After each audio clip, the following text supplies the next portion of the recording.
wabarakatuh yang dapat disampaikan. Terima kasih. Assalamualaikum warahmatullahi wabarakatuh. Waalaikumsalam. Bismillahirrahmanirrahim. Assalamualaikum warahmatullahi wabarakatuh. Alhamdulillahilladzi anzalal Qur'an fi syahri Ramadan huda lin-nasi wa bayyinatin minal huda wal furqan. Asyhadu an la ilaha illallah wahdahu la syarikalah wa asyhadu anna Muhammadan abduhu wa rasuluhu la nabiyya ba'da, amma ba'd. Hadirin jamaah salat subuh yang dimuliakan Allah. Insyaallah pada pagi hari ini kita akan sama-sama membahas tentang zakat, infak dan sedekah dalam perspektif fikih.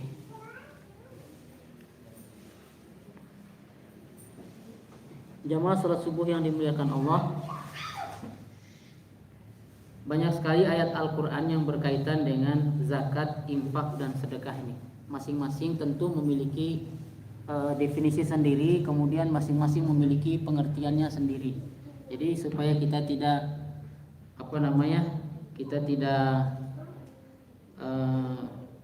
salah dalam mendefinisikan antara beberapa istilah Al-Quran ini, langkah baiknya kita mendefinisikan terlebih dahulu.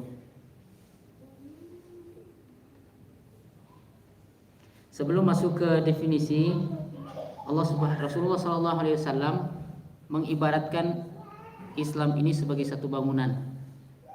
Hadis yang diriwayatkan oleh Imam Bukhari dan Muslim seperti yang tertera di layar. An Ibnu Umar radhiyallahu an qala Rasulullah sallallahu alaihi wasallam buniyal Islam ala khamsin syahadati an la ilaha illallah wa anna Muhammadan Rasulullah wa iqamis shalah wa ita'iz zakah wal hajj wa shaumi Ramadan. Rawahul Bukhari wa Muslim. Dari hadis ini, hadirin yang dimuliakan Allah, bahwasannya Islam ini diibaratkan oleh Rasulullah SAW sebagai satu bangunan.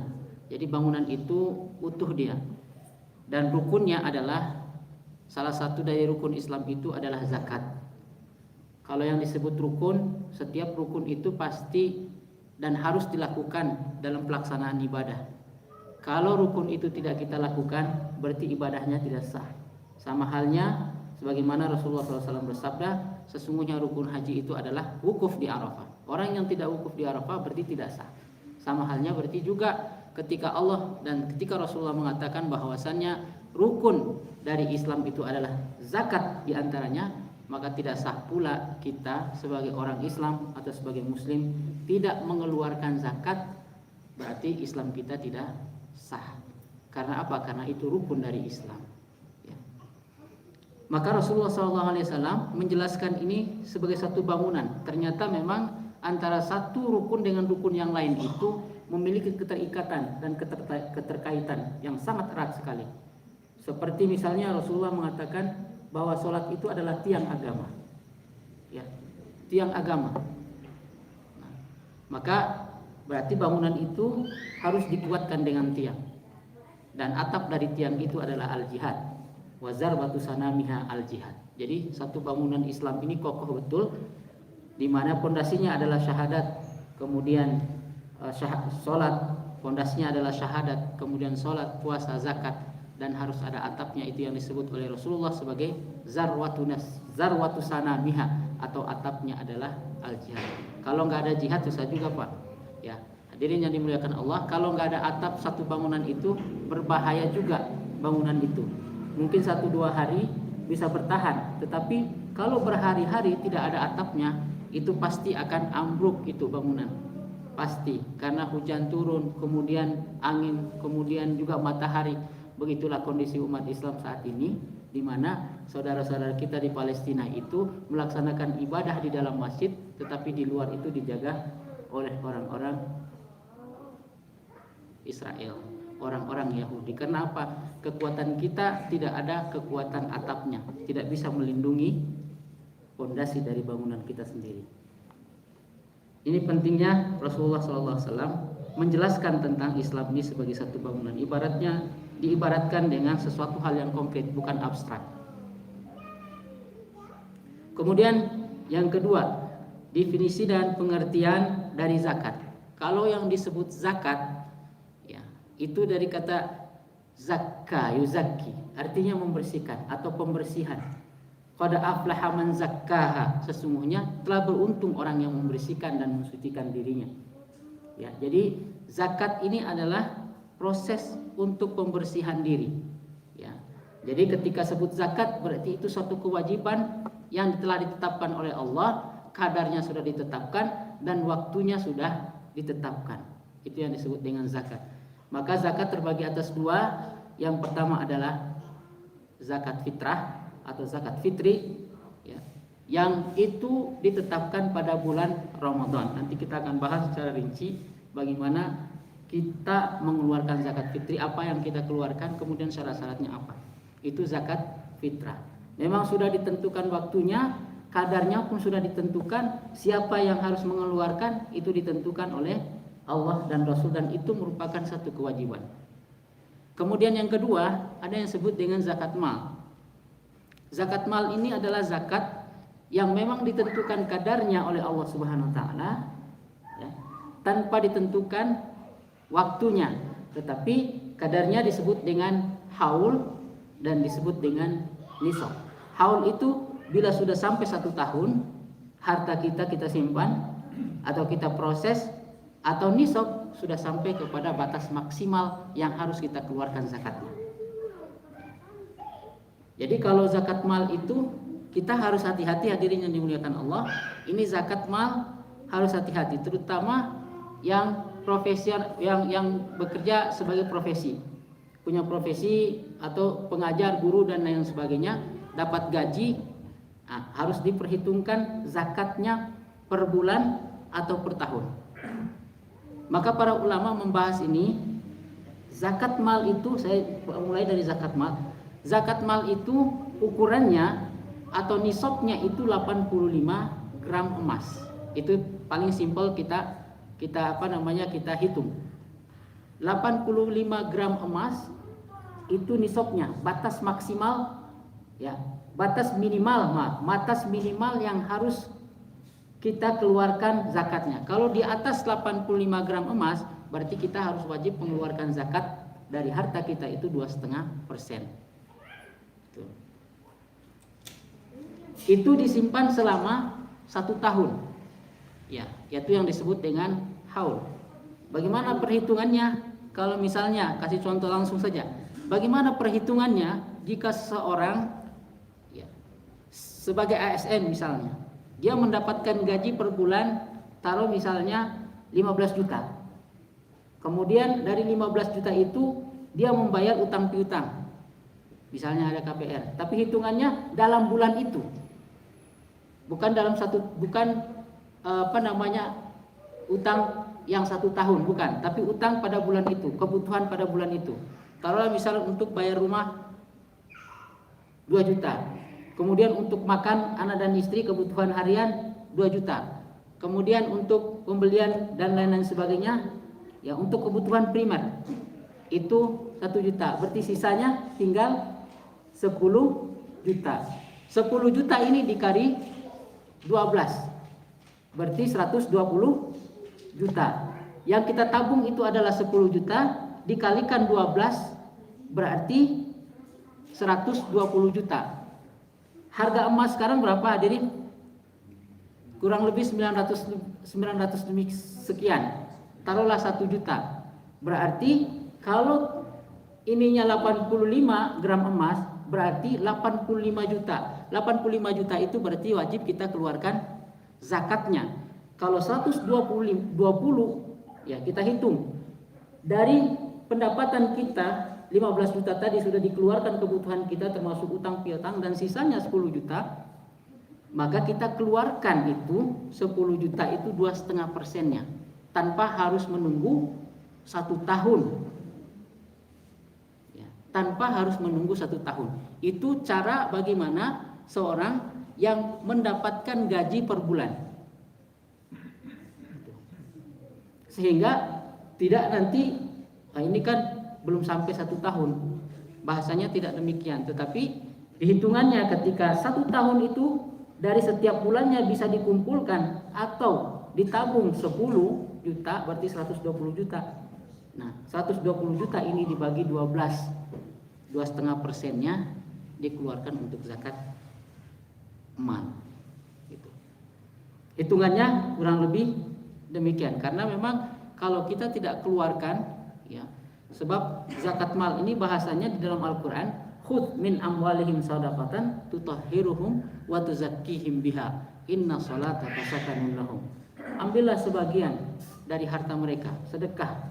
Ya, keluarkan dari harta. Khudh, bahasa Al-Quran itu khudh, ambil. Itu menunjukkan satu hal yang wajib. Al-amru lil wujub dalam bahasa usul fiqh, bahwasannya kalimat perintah itu menunjukkan satu kewajiban. Bahkan banyak orang yang salah paham juga tentang ini. Ya, ada sampai orang berpahaman ketika khus itu diambil secara serampangan.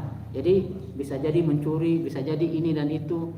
Nah, ini tidak betul juga. Caranya harus dengan cara yang baik. Tetapi ketika disebut khus, ambil, itu menunjukkan kewajiban dia mengeluarkan sebagian dari harta yang dia miliki. Wasalli alaihim, dan orang yang menerimanya itu harus mendoakannya. Ya, wasalli alaihim inna salataka sakanun lahum. Sesungguhnya doa, ya, doa kalian sebagai panitia, doa kalian itu bisa menenteramkan jiwa si muzaki yang mengeluarkan zakat fitrah atau zakat mal.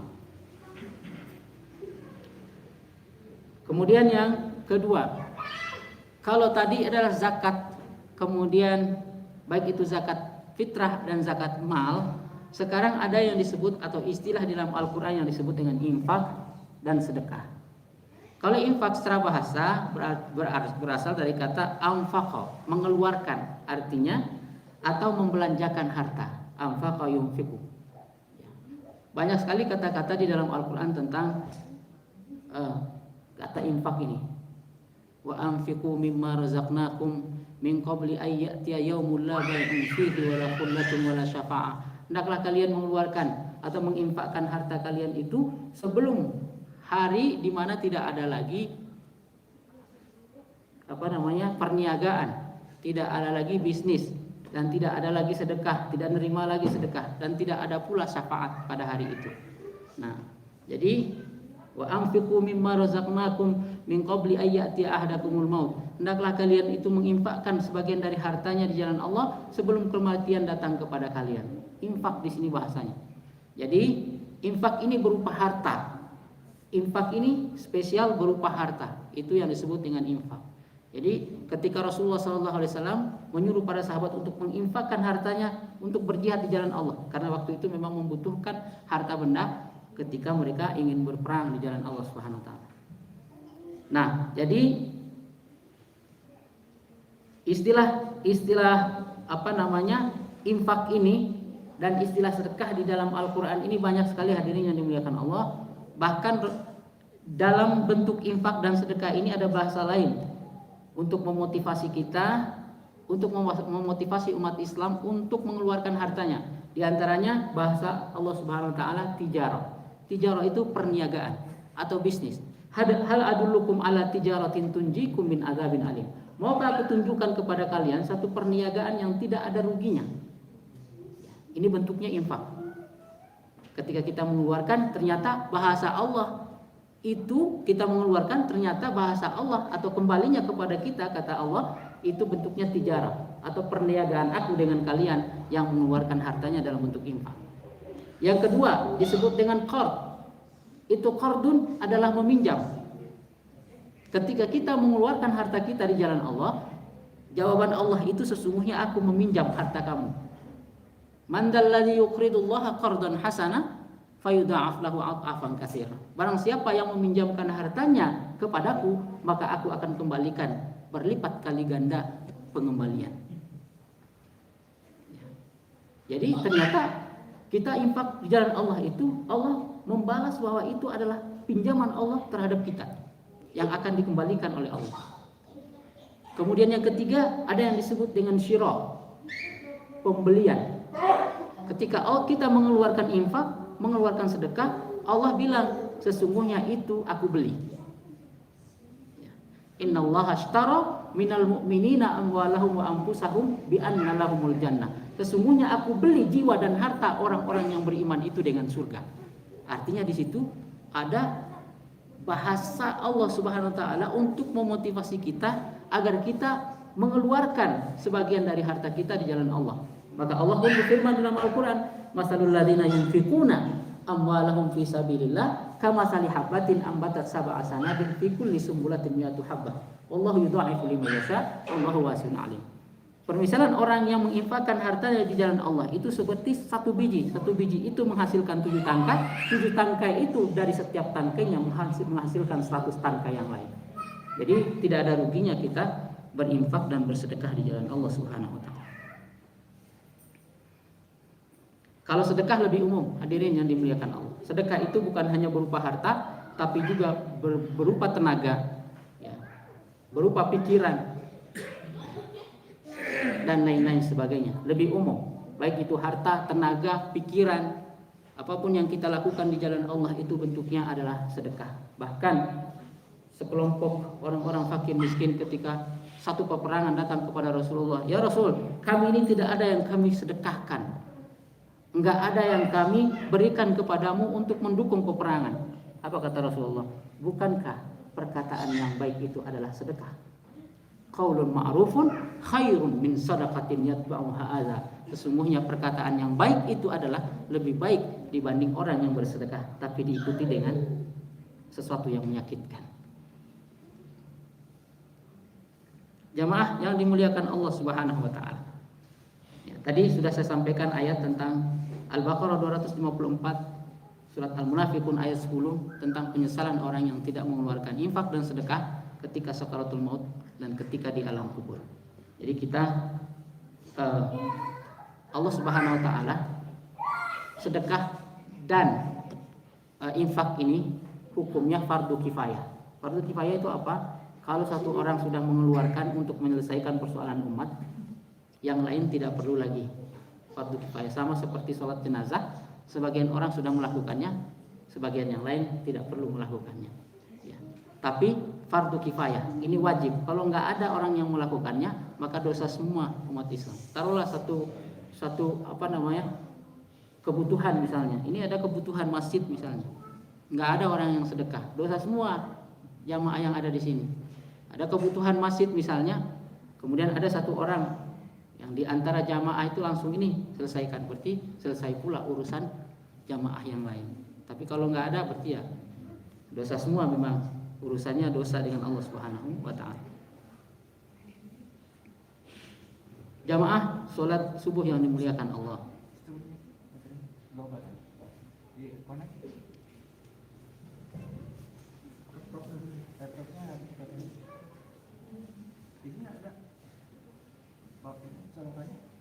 Ini masuk.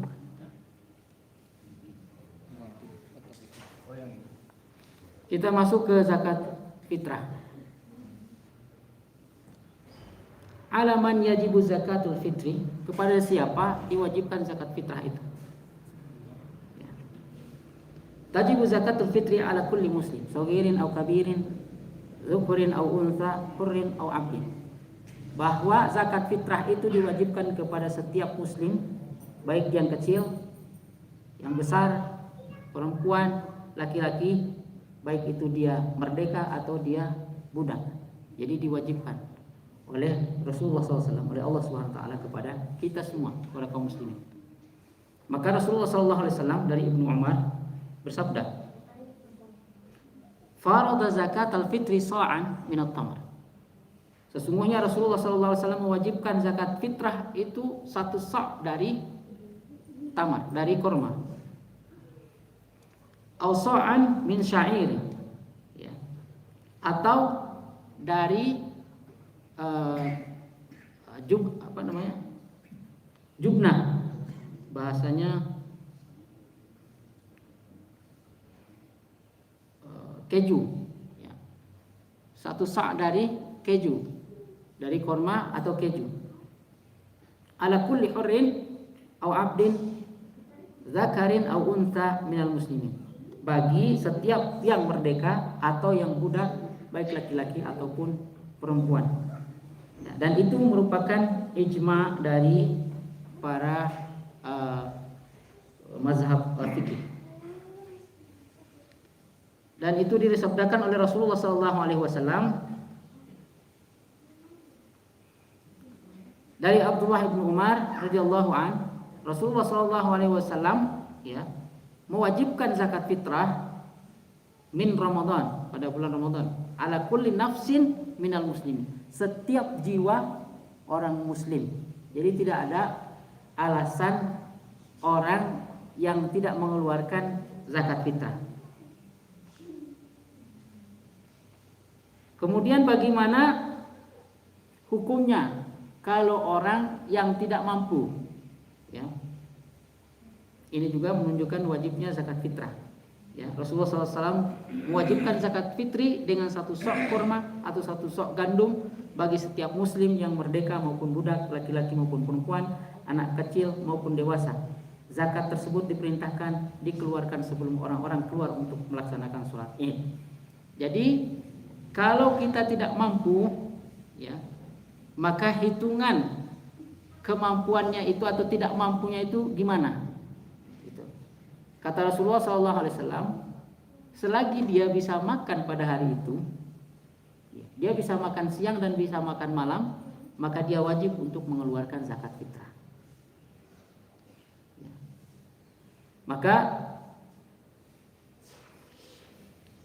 Maka kita hadirin yang dimuliakan Allah, ya, tidak ada alasan untuk tidak mengeluarkan zakat fitrah ini, karena itu adalah kewajiban sama seperti Allah mewajibkan sholat dan puasa. Ya. Nah, para ulama membahas tentang kapan seorang mulai terkena kewajiban membayar zakat. Artinya di sini ada waktu diwajibkan oleh Allah dan Rasulnya untuk membayar atau mewajibkan zakat ini kepada setiap muslim. Ya, seorang mulai terkena kewajiban membayar zakat itu jika bertemu terbenamnya matahari di malam hari raya Idul Fitri. Jika dia mendapati waktu tersebut, maka wajib baginya membayar zakat fitrah. Inilah yang menjadi pendapat Imam Syafi'i. Maksudnya gimana? Ketika seseorang meninggal setelah terbenamnya matahari, ya, pada malam takbir, maka dia wajib mengeluarkan zakat. Wajib dia mengeluarkan zakat. Walaupun dia sudah meninggal, keluarganya yang bertanggung jawab harus mengeluarkan zakat. Atau bayi yang lahir, ya, ketika sudah terbenam matahari pada malam takbir, berarti dia diwajibkan mengeluarkan zakat fitrah. Kalau sebelum, berarti sebelum terbitnya matahari, ya, sebelum seperti orang meninggal tadi, kalau sebelum terbenamnya matahari dia tidak diwajibkan. Yang meninggal sebelum terbenamnya matahari. Ini ada beberapa pertanyaan. Pertama dari Bapak Saruju, apabila seseorang tidak membayar zakat fitrah karena lupa gitu. Tapi di masjid ini insya Allah tidak lupa gitu. Seandainya lupa, bagaimana? Kemudian, pertanyaan kedua, di sini tadi kan setelah maghrib itu dikenakan kewajiban membayar zakat fitrah, ya, setelah maghrib.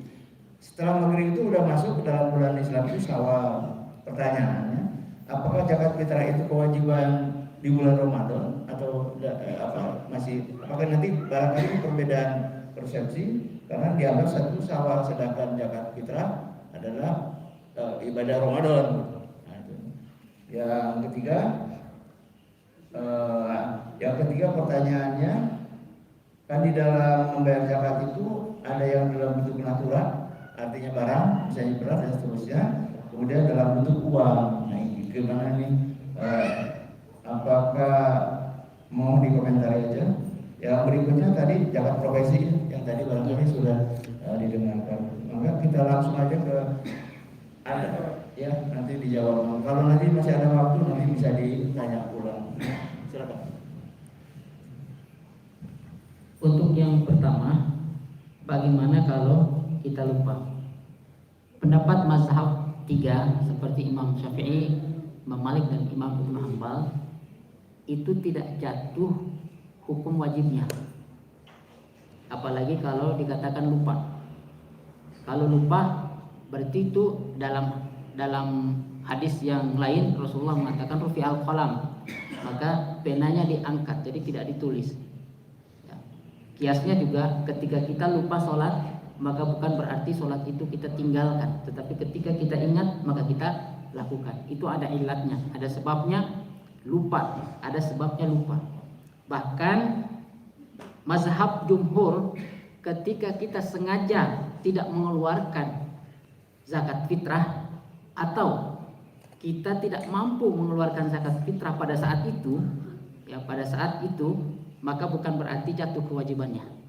Tetap kewajiban itu dijalankan. Kapan berarti kita melaksanakannya kembali? Kita akan memberikan zakat fitrah yang kemarin tertunda di bulan Ramadan berikutnya. Karena itu kata mazhab, 3 mazhab ini tidak jatuh hukum wajibnya, tidak bisa hilang begitu saja, karena itu merupakan satu kewajiban yang harus dilakukan oleh setiap muslim. Seperti itu kira-kira. Artinya dibayarkan bukan kalau sholat mah ingat begitu dia bayar. Sekarang ingatnya baru nanti bayarnya di bulan Ramadan berikutnya. Kalau lupa itu langsung bisa dibayar. Terus awal ingat Langsung bayar. dia mau Ramadan saat. Nah, tapi kalau sengaja dia lakukan atau memang karena dia tidak punya, itu juga tidak jatuh kewajiban itu, maka dia harus membayarnya pada bulan berikutnya, pada bulan Ramadan berikutnya. Karena tidak mampu atau memang sengaja. Kalau dia menerima gini, ada orang menerima karena tidak mampu, dia menerima zakat fitrah, kemudian dia zakat fitrah dari penerimaan dijakatkan lagi gitu. Boleh, itu sudah menjadi hak dia, ya, sudah menjadi hak miliknya. Oke. Kemudian yang kedua berkaitan dengan tadi gini, kan kewajiban zakat fitrah itu setelah matahari terbenam, ya kan? Sedangkan matahari terbenam itu sudah masuk bulan Syawal. Ya. Nah, bagaimana? Dalam hadis Rasulullah SAW ada yang disebut dengan sadaqatul fitri min Ramadan. Sedekah al-fitri atau zakatul fitri, itu dalam hadis Rasulullah. Kemudian dalam hadis yang lain bahwasannya Rasulullah SAW ya afdoliyah untuk memberikan zakat itu ketika sudah terbenamnya matahari di malam takbir. Perhitungannya itu bulan Syawal sudah kan kalau hitungan Komariah. Ya. Jadi tidak ada tidak ada kontradiksi antara hadis Rasulullah tentang bahwa zakat fitrah itu pada bulan Ramadan. Karena apa?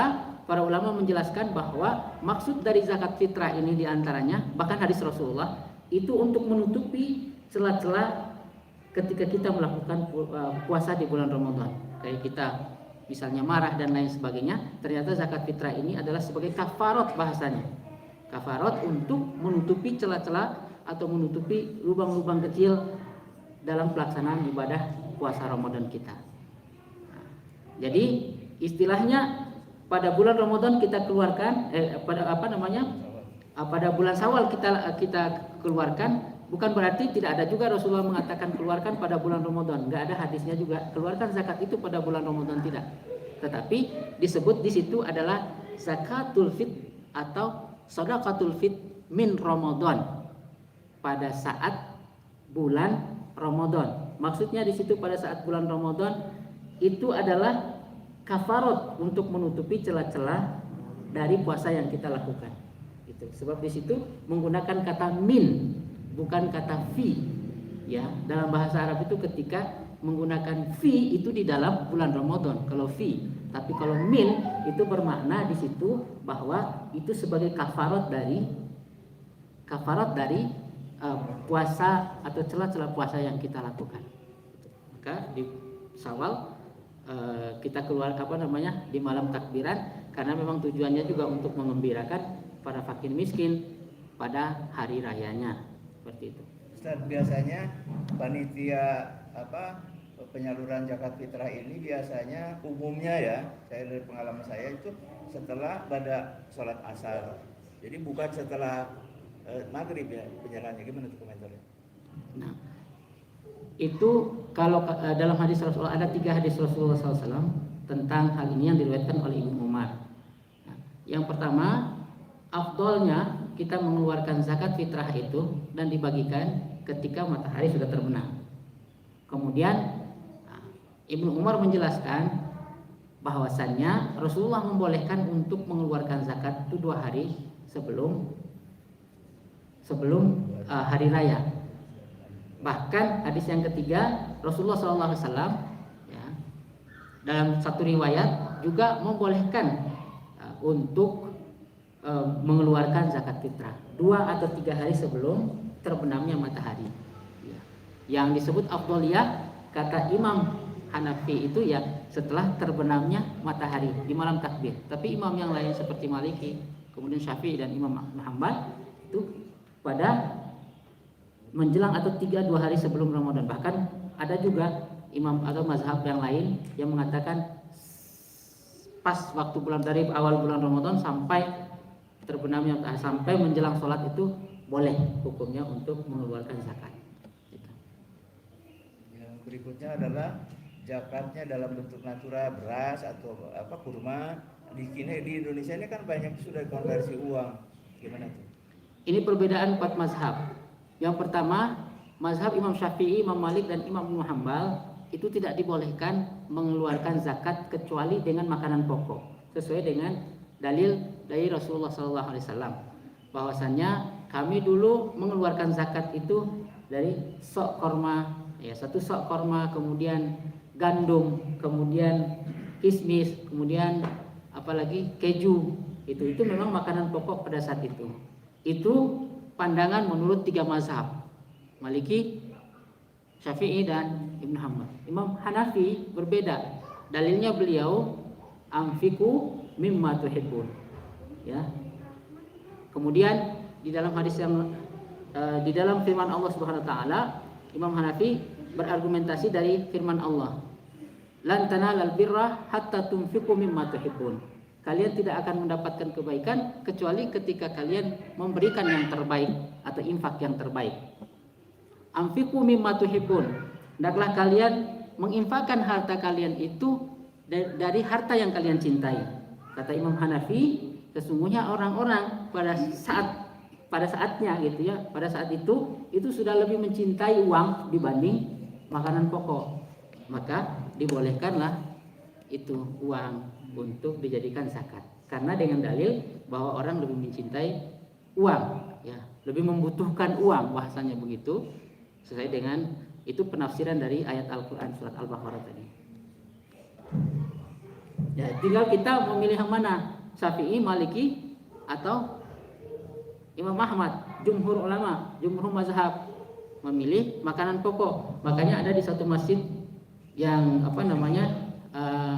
yang memang langsung dijadikan beras gitu.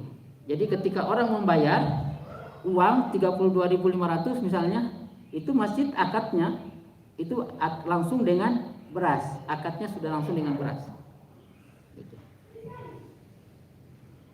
Jadi masjid menyediakan beras jadi yang dibagikan ke fakir miskin adalah berasnya, bukan uangnya. Dalam hal ini umumnya kan gini kan, kebutuhan orang kan kalau ada beras ada juga lauknya kan. Kalau dengan uang makanya memang biasanya ada 2 di masjid itu, ada beras ada uang, sehingga dengan pengertian bahwa selain itu perlu kayak minyaknya, ikannya. Jadi itu memang ada yang betul-betul ditukar. Barangkali saya pikir di sini tergantung kebutuhan. Nah, kalau fidyah, kalau fidyah itu berbeda dengan zakat. Ya. Ketika kita mengatakan itu satu lauk, misalnya it'amu miskin, dia harus memberi makan 1 fakir miskin setiap hari dari puasa yang dia tinggalkan bagi orang yang tidak mampu. Ya, 1. Nah, para ulama menjelaskan it'am di situ ya berbeda dengan zakat ya. Kalau di situ disebut dengan it'am, to'am, makanan.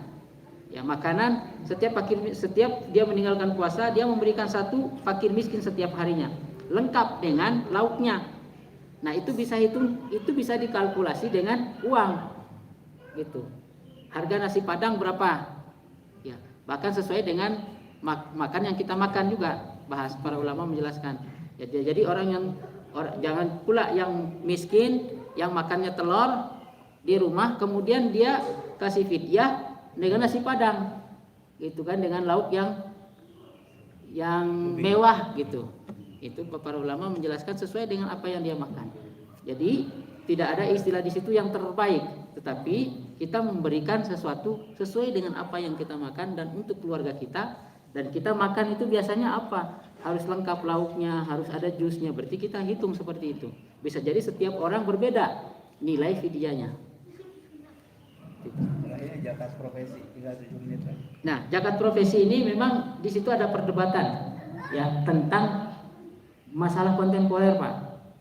Apakah memang zakat profesi itu dihitungnya haul setelah 1 tahun atau tidak? Tetapi negara-negara seperti Malaysia dia sudah hitung per bulan. Karena apa? Karena kalau menghitung haul, kalau menghitung sampai 1 tahun, ya besar kemungkinan tidak akan sampai. Karena itu harus dihitung kebutuhan primer setiap bulan. Karena apa? Ini setiap orang, bahkan ini sekarang ini mungkin banyak orang yang berutang. Ketika kita menghitung utang kita 1 tahun ke depan dari gaji yang 1 bulan itu tidak mungkin. Maka perhitungannya menurut MUI ini juga persoalan ulama menjelaskan bahkan Malaysia itu sudah mengambil langsung gaji dari setiap gaji per bulan yang dia dapatkan, dipotong langsung zakat malnya. Itu dikelola oleh zakat malnya Malaysia itu. Jadi ini juga menurut saya penting untuk kita kembangkan. Karena apa? Karena kalau orang beralasan dengan sampai 1 haul pasti ada aja kebutuhan. Bahkan itu bukan kebutuhan primer. Tapi kadang untuk beli mobil habis juga. Ya, untuk beli dan lain-lain sebagainya. Nah, untuk menghindari itu, maka MUI itu salah satu fatwanya per bulan harus dihitung seperti itu. 10 juta hitungannya pengeluaran bulan itu adalah 5 juta, hitung 5 kali 12 bulan, berarti belum sampai. Ya, belum sampai nisabnya. Nah. Seandainya sudah nyicil sebulan, tapi dalam haulnya ada 1 tahun itu masih di atas 85 gram emas. 2 kali kah bayar? Ya, kalau misalnya dia sudah hitung, ya, dia sudah hitung per bulan, ya. Kemudian dalam tabungannya, ya, dalam tabungan itu lebih dari 85 gram emas. Kalau hitungannya tadi itu dari bulan yang kita keluarkan, itu berarti tidak kita keluarkan. Sudah tidak kita keluarkan. Sebagian pendapat para ulama seperti itu. Sebagian yang lain itu dikeluarkan karena sudah mencapai haul. Tapi karena kita hitungnya dari awal, saya lebih mengambil pendapat ini. Karena kita hitungnya sudah dari awal, maka untuk 1 tahun setelah sampai 1 tahun kita mencapai 85 gram emas itu tidak perlu kita keluarkan lagi. Karena kita hitung dari awal. Ada kasus nih di bank nih biasanya. Ya, mangga. Sebentar. Di bank syariah itu biasanya sudah dipotong zakatnya. Seandainya tabungan itu masih di atas di atas nisab, apakah di tabungan dia itu dikenakan bayar lagi gitu? Ini di perbankan ini sudah banyak di bank syariah sudah diturunkan nilai zakatnya itu. Nah, berarti memang tidak ada kewajiban lagi, Pak Haji. Tidak ada kewajiban lagi. Mangga, Pak. 3 menit satu lagi pertanyaan, Mangga. Yang mungkin tadi tuh. Iya. Anggap aja gini yang tadi Ustaz contohkan tentang ASN yang gajinya 15 juta. Ada seorang ASN tidak punya KPR, tidak punya kredit, kebutuhan primernya benar-benar primer itu 10 juta. Benar-benar 10 juta. Kemudian sisa 5 juta. Jadi kalau dihitung setahun, bisa yang nggak masuk, kalau yang nggak masuk.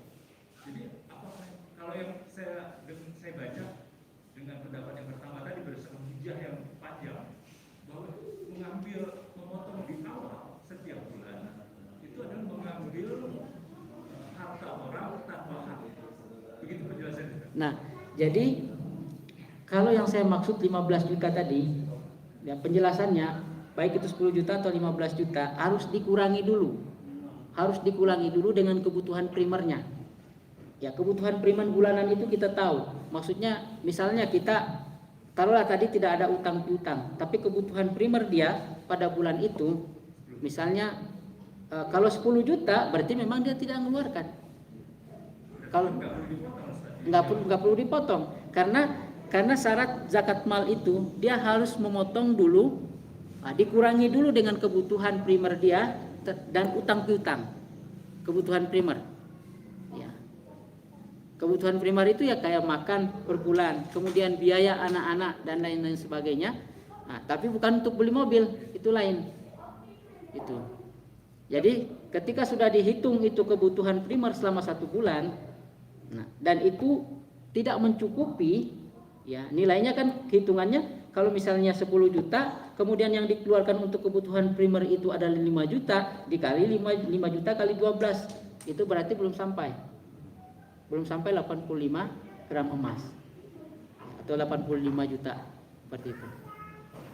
Tapi kalau misalnya dia sudah 15 juta gajinya, setiap bulan dia hanya mengeluarkan 5 sampai 6 juta, dikali sisanya 9 juta kali 12.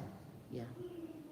Untuk menghindari itu, para ulama menjelaskan untuk menghindari orang supaya tidak mengeluarkan, jangan-jangan hanya sebagai ini kan saya kebutuhannya, padahal pada bulan itu dia lebih.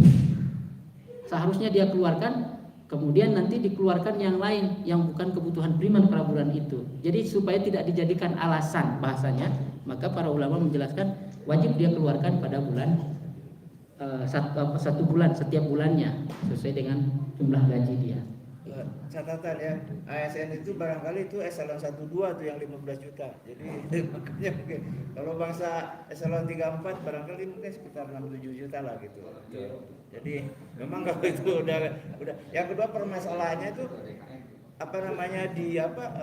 ditarik apa menyerahkan secara sukarela itu kan. Tadi kalimatnya kan memang bisa diambil zakat oleh misalnya pimpinan perusahaan atau kantor memotong gaji tadi, itu kan berarti menarik ya. Beda dengan saya bersedia menyerahkan kan, itu gimana tuh? Ya. Kalau saya mau studi kasusnya di Malaysia ya, memang setiap mau gaji berapa saja di Malaysia itu memang langsung dipotong. Ya, dia langsung dimotong. Hebat makanya dia. Nah, semuanya dipotong setiap bulannya dan itu memang ada kesepakatan di awal. Ya, jadi ini berkaitan dengan akad. Ya, kalau dalam suatu pekerjaan berkaitan dengan akad. Nah, pertimbangannya untuk menghindari tadi, karena sedikit yang kita ambil dari harta yang kita miliki sendiri, ternyata itu punya orang, itu bahaya juga. Di akhirat kita akan tanggung jawab. Ternyata itu punya fakir miskin yang 8 asnaf itu, atau yang memang orang-orang yang di sekitar kita yang seharusnya itu punya dia, tetapi kita makan walaupun itu milik kita. Untuk menghindari itu, makanya para ulama beristihad supaya diambil dari awal. Seperti itu. Oke, sudah habis waktunya. Mohon maaf. Oh iya, Dokter Gigi, mangga. Memang kalau penghasilannya penghasilannya lebih bagi. Penghasilannya tidak tetap, kadang lebih, kadang kurang. Kan kalau diambil setiap bulan, lagi kurang, jadi defisit kan. Terus kita juga perlu lebih kritis yang disebut primer itu bisa jadi relatif juga. Misalnya bagi seorang dokter, mobil itu bisa dibilang primer. Karena sulit tanpa bekerja, kalau dia bekerja tanpa kendaraan atau motor, dia terpaksa dia harus nyicil. Belum lagi soal rumah, kan rumah mana ada yang murah sekarang. Nah jadi menurut saya satu, dokter tuh biasanya gitu, apalagi yang nggak punya gajinya, nah itu penghasilannya. Lagi COVID tuh mungkin nggak ada penghasilan besar seperti itu, masa diambil juga zakatnya gitu ya. Lalu kedua, yang kita di primer itu hati-hati karena ada beberapa hal justru jadi primer. Bagi seseorang Gojek itu rasanya punya motor itu jadi primer karena dia nggak bisa dapat duit kalau nggak punya motor misalnya. Itu bagaimana? Karena saya juga memang kalau saya lihat dapat banyak tuh dari aplikasi cara menghitung zakat rata-rata masuk per tahun gitu sih. Saya lihat kalau tuh di berapa, kemudian yang dipakai berapa baru diambil zakat. Jadi kalau memakai software itu seperti itu. Iya. Ya, kalau zakat profesi atau zakat yang taruhlah bisnismen lah misalnya, dia penghasilannya kan nggak jelas ya, sesuai dengan penghasilannya. Kalau ada dua cara menghitungnya, ya sama dengan penghasilan hasil panen. Ya, hasil panen. Dalam hasil panen itu para ulama menjelaskan kalau sudah sampai 7 juta hasil panennya itu, maka dia harus mengeluarkan 2,5%. Hitungannya kalau dari hasil panen. Nah, kalau misalnya ada sebagian ulama lebih cenderung untuk menghitungnya dengan gram emas, berarti 85 gram emas. Nah, jika penghasilan dia pada saat itu 85 gram emas, kemudian dan itu disimpan selama 1 tahun. Hitungannya kalau bisnisnya berarti dia ada barangnya. Kalau bisnis ya, dia ada barangnya, berarti asetnya dihitung. Asetnya hitung. Gitu. Diuangkan dulu. Aset-aset itu dihitung sampai enggak 85 gram emas selama 1 tahun. Aset dihitung. Dalam bentuk uang. Yang punya tanah, yang punya 5 rumah dihitung itu. Karena yang tidak dikeluarkan zakatnya rumah yang ditinggal. Kalau yang punya 5 mobil, 3 mobil, ya satunya dia pakai, selainnya harus dihitung dalam bentuk uang. Itu disebut dengan aset. Kos-kosan juga harus bayar. Iya, harus dihitung. Ya, jadi aset dihitung selama 1 tahun dihitung. Nah, kalau yang tadi ya kayak dokter ya, misalnya naik turun ininya. Ini memang perbedaan pendapat ya. Maksudnya sebenarnya itu ada di kita sebenarnya. Ya, artinya ada di kita. Para ulama itu hanya melakukan satu ijtihad supaya seseorang itu ternyata uangnya lebih tapi nggak dikeluarin gitu. Itu tanggung jawab di akhirat gitu. Daripada itu bahasa ijtihadnya, daripada nanti ditanya mending nggak punya, nggak sampai pun dikasih. Bahasa kasarnya begitulah. Tetapi memang hitungan yang nisab dan haul itu adalah hitungan yang memang teliti harus kita lakukan. Teliti ya. Harus teliti memang kita lakukan. Kalau kita mampu untuk melakukan itu dengan teliti, maka berarti kita bisa menghitung harta kita sendiri, kapan itu nisabnya sampai dan kapan harta kita itu sampai untuk kita keluarkan. Kita sendiri yang hitung berarti. Ya, berarti kita tidak mengambil tindakan preventif lah, tindakan sebelum terjadi. Seperti itu. Ya, seperti pajak. Ya, karena biasanya setelah menghitung 1 tahun, kalau sisanya memang sudah haul, nisabnya tercukupi. Tapi kalau tiap bulan belum tentu. Kan itu dihitung kalau penghasilannya tetap. Ya, betul. Ya. Opsi. Tapi sekali lagi sekarang rumah itu primer enggak? Banyak juga yang para ulama mengatakan Anda harus sabar. Kalau bisa jangan berhutang katanya. Ya, kalau bisa beli rumah yang berbilang-bilang, nabungnya berapa lama gitu ya kalau hitung-hitungan gaji. Tapi kalau rezeki Allah kadang-kadang tiba-tiba ada kan ya, tiba-tiba bisa beli rumah. Tapi kebanyakan kita sekarang masih nyicil. Nah, kalau saya belajar di saya kalau lihat Malaysia ya, orang Malaysia itu semua berhutang. Kalau mau dibilang, mobilnya utang, rumahnya utang gitu, semua utang gitu. Jadi mereka itu muzaki sekaligus mustahik gitu. Muzaki dan mustahik. Tetapi mereka ya karena memang kalau ASN-nya, PNS memang ada tanda tangan itu. Itu yang saya lihat ijtihad baru ya. Maksudnya ijtihad baru yang mana dengan itu bisa banyak menyelesaikan persoalan umat. Termasuk saya kuliah di Mesir. Kuliah di Mesir itu anak-anak Malaysia dia mendapatkan dari zakat mal setiap masjidnya itu bisa sampai $1,000-2,000 per tahun. Itu dari pengelolaannya. Dan mereka setiap masjidnya ketika saya 4 tahun di Malaysia. Nah, ketika di satu masjid itu mereka punya data fakir miskin di sekitarnya. Punya fakir miskin di sekitar data-data fakir miskin di sekitarnya. Target mereka 7 tahun, fakir miskin itu bukan lagi menjadi mustahik, tapi muzaki. Jadi selain mereka memberi pada kebutuhan hariannya, dia ada tabungannya, kemudian dilatih skillnya, gitu. Jadi yang kayak begini ini memang solutif gitu untuk menyelesaikan persoalan ekonomi umat itu benar-benar solutif.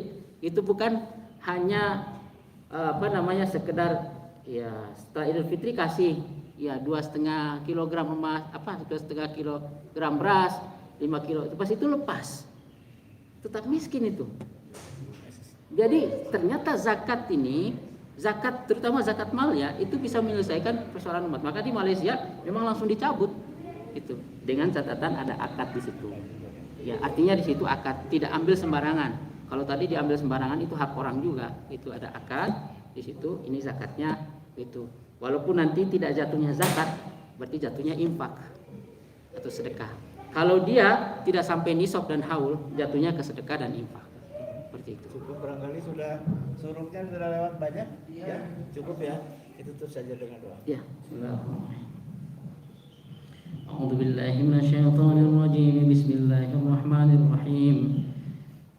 La tada' fi maqamina hadza dhamman illa ghafarta wa la hamman illa farajta wa la daynan illa qadaita wa la maridan illa shafaita wa la 'ilman illa nafa'ta wa la hajata min hawaijid dunya wal akhirah illa qadaitaha wa yassartaha ya arhamar rahimin.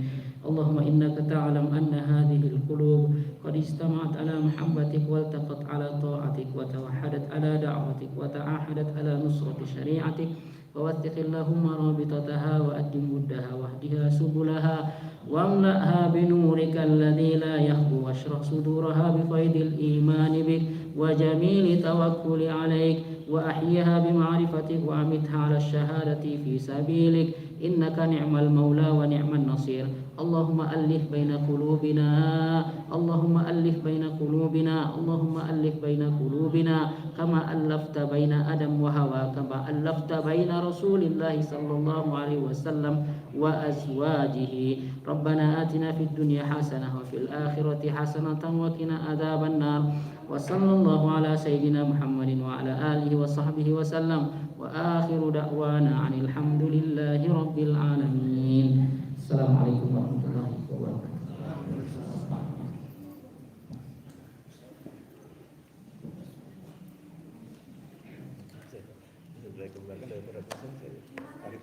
Oh iya.